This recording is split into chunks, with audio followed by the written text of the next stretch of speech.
on a regroupé un nombre de résidents, de commerçants pour faire un comité pour créer la vision pour le centre-village. Mais c'est vraiment avec une idée que dans 50 ans, on veut que le village été créé pour les résidents, pour être facile de marcher, de se rendre à pied, en bicycle.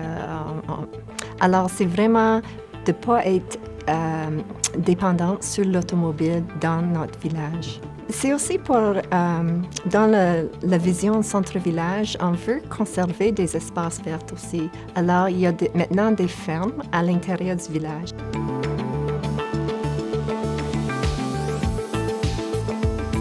C'était important d'avoir une mobilisation des citoyens dans la planification et l'urbanisation de Chelsea parce qu'on était comme deux villages. On avait le village Chelsea et New Chelsea avec des fermes entre les deux, mais au fur et à mesure de la construction de l'autoroute 5, on s'est trouvé avec deux villages, deux noyaux. Comment intégrer tout ça et comment faire ça d'une façon qui va plaire aux résidents?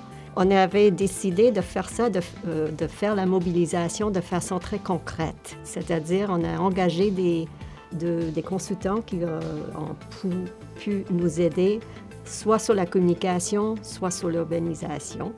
Et on avait conçu l'idée d'un entonnoir avec une vaste consultation au début qui était peu à peu raffinée pour arriver à quelque chose d'extrêmement concret et de faire en sorte qu'on pouvait présenter au conseil municipal, voilà une vision qui n'est pas farfelue, mais qui est concrète et dans laquelle tout le monde croit. Mais c'est vraiment une vision durable pour le village. C'est pour avoir des commerces de proximité. Alors, le côté économique, le côté social, comment est-ce que les gens peuvent se regrouper pour des activités et aussi le côté d'environnement pour les espaces verts et pour conserver cette image.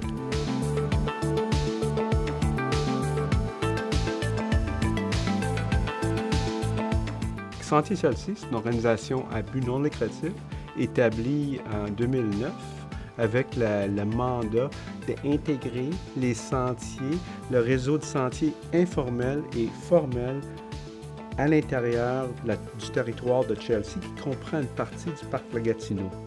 Donc, nous, on s'est donné ça comme devoir de travailler pour assurer que ce réseau-là reste intact et soit élargi au fur et à mesure qu'il y a du développement. Parce que notre vision, c'est d'une ville active où les personnes, les enfants, les adultes peuvent se déplacer sans véhicule motorisé. Nous avons construit quelques sentiers nouveaux. Nous avons travaillé avec la municipalité et les développeurs pour identifier des tronçons qui pourraient servir comme sentiers sur lesquels on a construit. Et aussi, nous avons travaillé avec la municipalité en partenariat pour établir un programme où la voie ferrée qui traverse Chelsea au nord du sud longe la rivière, que cette voie ferrée-là est damée pour le ski, la marche, la raquette, l'hiver, qui fait le joie de beaucoup de résidents.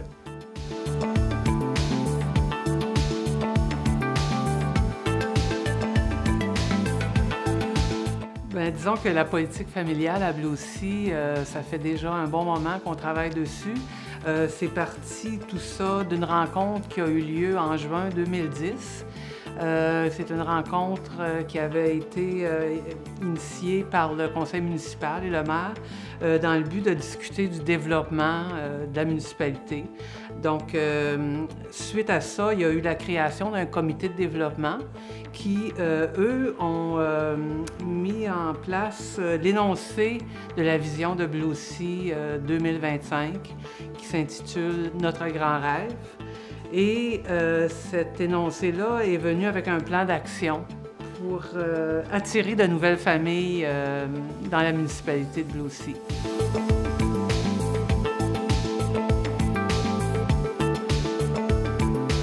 On a trouvé que c'était très important parce que vu que notre population s'en va en vieillissant, il faut les garder en santé, puis il faut une arche d'eau pour les remplacer à un moment donné aussi. On a fait un sondage et puis dans ce sondage-là, on demandait aux gens de la population ce qui était plus important pour eux. Et puis par rapport à ça, on était capable d'identifier ce qui est vraiment important pour la population d'ici.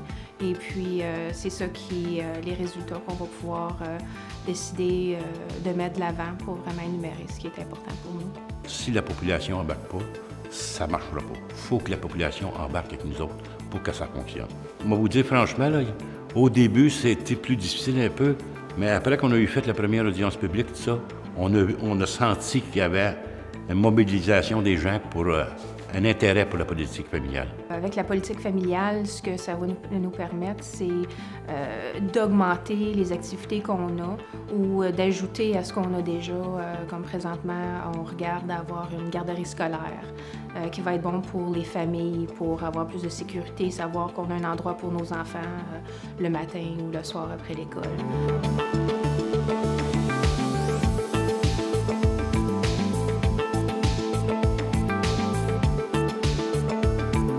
Il y a beaucoup de choses qui ont sorti de la politique familiale.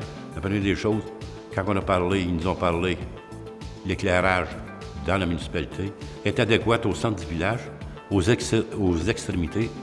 Il y a pour améliorer les extrémités, Bloussy Nord, puis principal.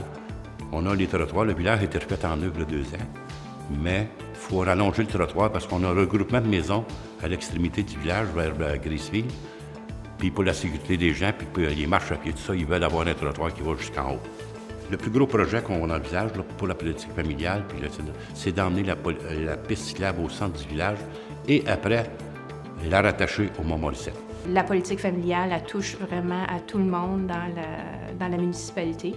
Et puis, ce qu'on veut créer ou ajouter dans la municipalité, c'est des choses qui sont saines pour les familles, pour le bien-être des gens d'ici.